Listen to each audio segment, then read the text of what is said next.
여러분 어떻게 연말 연시인데 주변에서 송년회 많이 하시나요? 네, 뭐 하신다는 건지 안 하신다는 건지 모르겠습니다. 어떻게 송년회들 많이 하셨습니까? 네, 하신 분도 있고 안 하신 분도 있고 한 것 같습니다. 아무래도 이렇게 연말 연시에는 뭐 해가 지나가기 전에 못 봤던 친구들에게 연락도 하고 이렇게 잦은 모임들이 이루어지는 것 같습니다. 한 친구들도 이렇게 연말에 모여서 저녁에 식사를 나눴다고 합니다.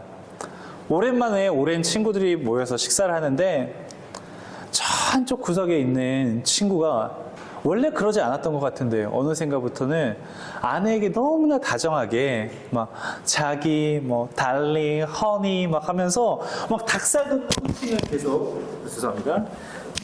네, 닭살 돋는 호칭을 계속 사용하여 부르더랍니다. 그러다 보니까 이제 괜히 비교가 되잖아요. 남편분들 그러면은 괜히 옆 사람하고 비교 좀 되지 않습니까? 그래서 다른 친구가 이렇게 말했답니다. 아니 너는 이렇게 남삭스럽게 아니 이제 나이도 어느덧 중년이 넘어가는데 무슨 이렇게 신혼인 것처럼 이렇게 하고 있어? 라고 했더니 그 친구가 뒤로 데려가서는 쉿 하더니 하는 이야기가 사실은 이 3년쯤 전부터 아내 이름이 기억이 안 나서 말이야. 들킬까봐 내가 허니, 달링 이렇게 부르고 있어. 이렇게 하더랍니다. 여러분 혹시라도 오늘 집에 가셔서 확인하기 위해서 서로 이름을 불러가면서 서로 이렇게 한번 이렇게 그윽하게 불러봐 주시길 바랍니다. 실제로 이 미국 클리브랜드 케이스 웨스턴 리저브 연구팀에서 기혼 남녀 10,000명에게 배우자가 당신은 사랑을 표현합니까? 라는 간단한 질문을 통해서 건강의 척도를 조사했다고 합니다. 이 질문을 던진 결과 예 라고 답한 사람들은 이 협심증의 발병 위험이 그렇지 않은 경우보다 2배 정도 낮게 나타났다고 합니다. 그러니까 사랑받고 있다는 사실 하나만으로도 그렇지 못한 사람들보다 건강해진다는 것입니다. 여기 계신 분들 다 함께하는 배우자가 건강하게 살기를 모두 원하실 텐데 정말로 이 배우자가 오래 건강하게 살기를 원하시면은 뭘 해줘야 될까요? 사랑해줘야 된다는 것입니다. 그런데 여기 계신 분들은 이미 그 사랑을 알고 계시는 것 같아요. 왜냐하면 바로 하나님의 사랑을 받은 우리이기 때문입니다. 우리 서로를 바라보면서 우리 이렇게 인사해 볼까요? 배우자가 아니어도 됩니다. 인사할 때는 우리 서로 양옆에 혹은 앞뒤에 앉으신 분들 바라보면서 주님의 사랑으로 사랑합니다 라고 인사해 볼까요? 주님의 사랑으로 사랑합니다. 주님의 사랑으로 사랑합니다. 네, 하나님은 여러분을 사랑하시는데요. 하나님이 여러분을 얼마나 사랑하시는지 이 성경에 보면 하나밖에 없는 독생자를 내어주셨다고 합니다. 하나님은 우리를 얼마나 사랑하시는지 그 아들을 내려보내신 후에 죄의 문제를 해결하기 위해서 그 독생자의 손에 십자가에 못을 박으셨습니다. 그 망치 소리가 천지를 진동하였습니다. 하나님은 그렇게 우리를 사랑하십니다. 그렇게 오늘 우리가 읽은 요한복음 3장 16절은 이렇게 이야기를 합니다. 하나님이 세상을 이처럼 사랑하사 독생자를 주셨으니 이는 그를 믿는 자마다 멸망하지 않고 영생을 얻게 하려 하심이라. 아멘. 그러니까 하나님이 주어이고 하나님의 아들을 내어주셨다는 거예요. 그런데 무엇을 위해서 내어주셨느냐? 이는 믿는 자마다 영생을 얻게 하려고라고 합니다. 방금 우리가 읽은 본문은 이 하나님이 세상을 이처럼 사랑하셨다고 합니다. 이처럼 사랑하신 그 세상이 과연 하나님의 사랑을 받을 만한 자격이 있을까? 사실 그에 합당한 자격이 어디 있겠습니까? 인간은 아담의 범죄 이후 하나님을 알되 하나님을 영화롭게 하거나 감사하지도 않았습니다. 오히려 하나님께 대적하고 불순종하였죠. 이 이사야서 1장 3절 4절은 그걸 너무 그러한 상황에 대한 배신감을 느낀 나머지 이렇게 표현을 하는데요. 서도 그 임자를 알고 나귀는 그 주인의 구유를 알건만 이스라엘을 알지 못하고 나의 백성은 깨닫지 못하는도다 하셨도다. 슬프다 범죄한 나라요 허물진 백성이요 행악의 종자요 행위가 부패한 자식이로다. 에베소서 2장 3절에서는 죄와 허물로 죽은 본질상 진노의 자녀들이라고 우리를 표현하기도 합니다. 이 성경에서 말하는 죄는 이 하타르, 화살이 표적을 향해서 나아가야 되는데 화살이 표적을 빗나간 것을 이야기합니다. 그러니까 인간이 이렇게 하나님께서 인간을 지으셨던 그 뜻과 목적이 있는데 그것에서 벗어나서 살아간다는 것이죠. 이처럼 인간은 죄로 인해 하나님께서 우리를 지으셨던 목적바, 이렇게 하나님께서 인간의 고귀한 형상을 따라 짓게 하셨는데 그 하나님의 형상을 상실한 인간은 결국 죽음과 재난, 그리고 질병으로부터 끊임없이 고통을 받으면서 살아가게 됩니다. 이 죄지은 인간은 그것으로 끝나지 않습니다. 로마서가 이야기하는 죄의 삭시 뭐라고요? 사망. 사망 이후에는 심판이 기다리고 있습니다. 하나님은 이런 죄악의 길로 들어서는 우리로 하여금 그 길에서 벗어나게 하신 것입니다. 그런데 이게 쉽게 되는 것이 아닙니다. 그래서 이를 위하여 하나님께서는 이 독생자 예수 그리스도를 우리에게 보내셨다는 것. 그것이 오늘 읽은 우리의 성경의 내용입니다.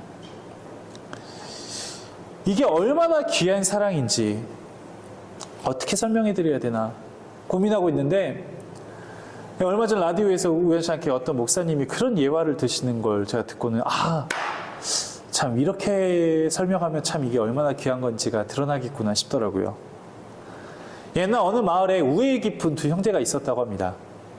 그런데 형에게는 딸만 이렇게 있고 동생 아우에게는 아들 5이 있었답니다. 지금이야 딸이건 아들이건 주시는 대로 얼마나 감사합니까? 그런데 예전에는 아들이 있어야만 마치 아들만 이렇게 대를 이을 수 있다는 듯이 이렇게 생각하지 않았었습니까? 그래서 형이 아우에게 이렇게 이야기를 했답니다. 자넨 아들이 5이나 있지 않나? 그러니 저 5 아들 중에 한 명을 나한테 양자로 주게라고 이야기를 했답니다. 동생이 예 그러지요 하고 나서 집에 와서 이제 그 집에 누워서 잠을 자고 있는 5 아들을 천천히 이렇게 쳐다보는 겁니다. 어느 아들을 보낼까 고르는 거죠. 근데 딱 첫째 아들을 봤더니 안 될 것 같은 거예요. 사실 밥은 제일 많이 먹기 때문에 얘를 빨리 보내야 되는데 싶긴 하는데, 근데 아까 이야기를 했잖아요. 그 배경을. 당시 장남은 내 대를 이어야 할 우리 집의 상속자거든요. 그러고 나서 둘째 얼굴을 보았습니다. 둘째는 5 아들 중에서 제일 똑똑한 친구입니다. 그러니까 괜히 아쉬운 거예요. 그래서 옆이불로 가가지고 이제 셋째 아들을 봤습니다. 셋째 아들은 둘째 아들처럼 똑똑하진 않은데 너무 미남인 거예요. 거울을 볼 때마다 나를 그대로 쏙 빼다 닮은 그 아들입니다. 얘는 도저히 안 되겠다. 이제 4번째 아들을 봤더니 4번째 아들은 허약해가지고요. 괜히 허약한 자녀 더 마음 가지 않습니까? 얘는 어디 내가 못 보내지. 그리고 5번째 아들 이제 막내를 보는데 아이고 이 늦둥이 세상에 내 눈에 넣어도 모자랄 이 늦둥이를 어떻게 보냅니까? 그래가지고 밤새 어느 아들을 보내야 할지 돌아보고 이불만 전전하다가 그 다음날 형에게 가서는 한 명도 못 보내겠다고 이야기를 합니다. 우리는 이 5 아들 중에 한 명도 내어주기가 힘든데 하나님께서는 세상을 사랑하셔서 그 하나밖에 없는 아들을 내어주셨습니다. 오늘 우리가 읽은 본문, 하나님이 세상을 이처럼 사랑하사 독생자를 주셨으니, 이 내용을 사도 요한은 요한 1서에서 좀 더 구체적으로 보여주는데요. 요한 1서 4장 9절과 10절입니다. 하나님의 사랑이 우리에게 이렇게 나타난 바 되었으니 하나님이 자기의 독생자를 세상에 보내심은 그로 말미암아 우리를 살리려 하심이라. 사랑이 여기 있으니 우리가 하나님을 사랑한 것이 아니요 하나님이 우리를 사랑하사 우리 죄를 속하기 위하여 화목제물로 그 아들을 보내셨습니다. 아멘. 하나님은 우리를 사랑하사 그의 아들을 화목제물로 내어주셨습니다. 인간의 거룩하신 하나님 앞에 나가기 위해서 구약에서는 죄를 속하는 속된 제물이 필요했습니다. 속건제를 위해서 속죄의 피 흘림을, 이 죄악을 인정하고 그로부터 벗어남을 결단하는 예식이었습니다. 그렇게 대제사장은 1년에 한 번씩 속죄일에 짐승을 잡아서 지성소에 속죄소를 뿌렸습니다. 그래야 자기 자신과 백성의 죄를 속할 수 있었기 때문입니다. 그러나 여러분, 그러한 짐승의 피는 일시적이고 근본적인 죄악의 해결이 되지를 못합니다. 히브리서 8장 5절의 표현처럼 이는 장차 온전히 올 것에 대한 그림자에 불과합니다. 마침내 하나님께서는 이 죄인들과 화목하기 위해서 예수님을 어린 양으로 삼아 십자가에 못 박혀 죽게 하셨습니다. 예수님께서 십자가에 흘린 보배 피는 단번에 온전하고도 영원한 제사가 되었습니다. 이제는 더 이상 번거롭게 예전처럼 짐승을 잡는 제사에 매일 필요가 없게 되었습니다. 우리는 언제 어디서든 예수 그리스도의 피로 말미암아 은혜 가운데 하나님께 나아갈 수 있게 된 것입니다. 이 얼마나 놀라운 은혜입니까? 이 얼마나 놀라운 사랑이며 이 얼마나 놀라운 감사입니까? 우리는 때로 연약하여 죄를 짓는데 사랑이 많으신 주님께서는 우리가 죄를 자백하며 나아갈 때 용서를 구할 때 죄를 사하여 주시고 깨끗하게 하여 주십니다. 아멘. 요한 1서 1장 9절에 잘 나타나지 않습니까? 만일 우리가 우리 죄를 자백하면 그는 미쁘시고 의로우사 우리 죄를 사하시며 우리를 모든 불의에서 깨끗하게 하실 것이요. 이 얼마나 놀라운 사랑이겠습니까? 그런데 우리 마음이 악하잖아요. 어떤 분들은 이런 본문을 보면서 그런 이야기를 하셔요. 아니 목사님, 그러면은 우리가 죄를 지어도 다시 용서받을 수 있으니까 지금 저 교회 좀 안 다니다가 나중에 교회 다니겠습니다. 어차피 그때 가서 용서하면 되는 거 아닙니까? 아니 목사님, 지금 좀 약간 세상 따라 살다가 나중에 제가 은퇴하고 노년에 좀 이렇게 삶이 좀 넉넉해지면 그때 하나님 따라 살겠습니다 라고 합니다. 그런데 여러분, 정말 주님의 사랑을 알게 되면 그렇게 살아갈 수가 없는 것입니다. 그렇게 요한일서 4장 11절은 뭐라고 계속 이어서 이야기를 하냐면은 사랑하는 자들아, 하나님이 이같이 우리를 사랑하였은즉 우리도 서로 사랑하는 것이 마땅하도다. 그러니까 자신이 받은 사랑이 정말로 이게 하나님의 사랑이라면은 그 사랑을 감사할 줄 알고 그 사랑을 남에게 나눠주고 베풀고 감사할 줄 알아야 한다는 것입니다. 우리는 살아가면서 알게 모르게 많은 사람으로부터 사랑을 받으며 살아갑니다. 그 사랑을 알고 감사하는 사람은 그 자체만으로도 너무나 행복한 사람입니다. 하나님의 사랑을 아는 이들은 그 사랑을 아는 사람처럼 살아갈 수밖에 없습니다. 제가 초등학생이 하는 것 같이 유치하게 여기실 수 있겠지만 막 용기 내어서 여러분들에게 우리 서로 존중하는 언어를 사용합시다. 서로 존댓말 합시다. 제가 이야기한 이유가 무엇이겠습니까? 제가 우리 미소리 다니는 무슨 어린이집 선생님도 아니고 말이죠. 그런데 제가 이런 이야기를 꺼내갖고 반복적으로 이야기하면서 이게 단순히 생활의 습관, 도덕 선생님이 아니라 이게 우리의 신앙에 영향을 미치는 것은 당장 우리가 서로를 향해서 표현하는 표현에서부터 서로를 존대하지 못하고 마치 함부로 여기듯이 이야기를 한다면 우리가 그런 대접을 받으면서 살아갈 수밖에 없는 것입니다. 만일 여러분이 세상에서 정말 존귀하고 존대받아야 할 사람이라고 이야기를 하면서 우리가 그렇게 대하지 않는다면, 우리가 정말 그렇게 여기지 않는다면 어떤 일이 벌어지겠습니까? 간혹가다 이렇게 이야기하시는 분들도 있어요. 목사님, 저는 말을 그냥 거칠게 할 뿐이지 저 사람 진짜 존중하고 저 사람 정말 사랑합니다.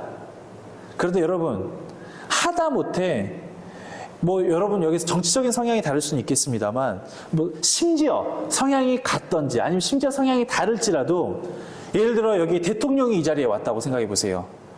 이 대통령에게도 대통령 어째서 저째서 뭐뭐 좀 하지 그래. 나 대통령이 뭐뭐 좀 해. 이렇게 이야기를 하시겠어요? 그런데 지금 여러분 옆에 앉아 계시는 분은 단순히 나라 한 명만 대표하는 사람이 아니라 내 옆에 앉아있는 이분을 위해서 하나님께서 이 땅 가운데 인간의 육신을 입고서 죽음을 가지고 이 땅에 오셔서 살아나신 바로 그 사람이라는 것입니다. 자기의 전부를 내어주시면서까지 사랑하셨던 그 존귀한 대상이 지금 여러분 옆에 앉아 계시는 분이라고요. 그러니 어떻게 우리가 함부로 이야기할 수 있겠어요? 우리가 어떻게 쉽게 대할 수 있겠어요?